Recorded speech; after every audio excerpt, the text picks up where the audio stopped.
আজকে একটা বুক recommendation video নিয়ে এসেছি। নমস্কার, আমি অঙ্কিতা। আর আজকে যে বই যেগুলো দেখাবো সেগুলো বিশেষ করে যারা সত্যজিৎ রায়ের ভক্ত তাদের তো খুবই ভালো লাগবে, এবং সত্যজিৎ রায়ের শুধু লেখার নয়, যারা সিনেমার ভক্ত তাদেরও কিন্তু খুব ভালো লাগবে।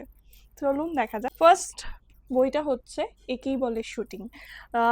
হয়তো অনেকেই পড়েছেন, কিন্তু নতুন যারা হয়তো নতুন ভাবেই শুরু করছেন সত্যজিৎ রায়কে জানা চেনা, তার কাজ দেখা, তাদেরকে বিশেষ করে রেকমেন্ড করব এই বইটা। অবশ্যই পড়বেন, খুব ভালো লাগবে। বিহাইন্ড দ্য ক্যামেরা কিছু ঘটনা এখানে তুলে ধরা হয়েছে। বিভিন্ন সিনেমা করতে গিয়ে তার অভিজ্ঞতা সেটাই আছে। নেক্সট বই হচ্ছে সত্যজিৎ রায় বিষয় চলচ্চিত্র। এই বইগুলো খুবই বিখ্যাত, প্রত্যেকেই হয়তো জানেন, তাও আমার মনে হলো আরেকবার মনে করিয়ে দিই যদি কারোর কাজে লাগে। এখানে সিনেমার বিষয় নিয়ে তার কিছু লেখা আছে, মানে শুধু তার সিনেমার নয়, বিভিন্ন রকম সিনেমার বিষয় নিয়ে তার কিছু লেখা এখানে আছে। পড়বেন, আশা করছি খুব ভালো লাগবে। এটা হচ্ছে যখন ছোট ছিলাম, সত্যজিৎ রায়ের ছোটবেলা আর কি। এটা পড়েই বুঝতেই পারছেন যে কি বিষয় নিয়ে বলা হয়েছে।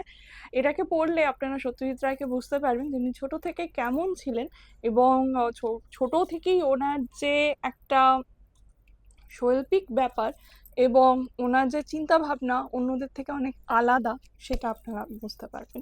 এটা আমার খুব ভালো লেগেছিল।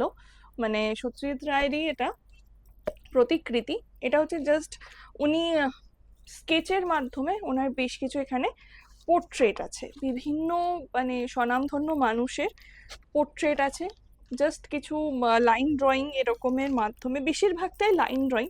তো আমার লাইন ড্রয়িং খুব ভালো লাগে। মানুষের পোর্ট্রেটকে ফুটিয়ে তোলা খুব স্কিলড কেউ না হলে পারে না। তো দেখতে পারেন, যাদের বিশেষ করে যারা পেন্টিং এ ইন্টারেস্টেড, আপনাদের জন্য কিন্তু খুবই ভালো বইটা অবজার্ভ করার জন্য। তো এই হলো আজকের বুক রেকমেন্ডেশন। কেমন লাগলো অবশ্যই জানাবেন। আর যদি আপনাদের আরো কোনো বুক রেকমেন্ডেশনের দরকার হয় তো অবশ্যই জানাবেন। বাই।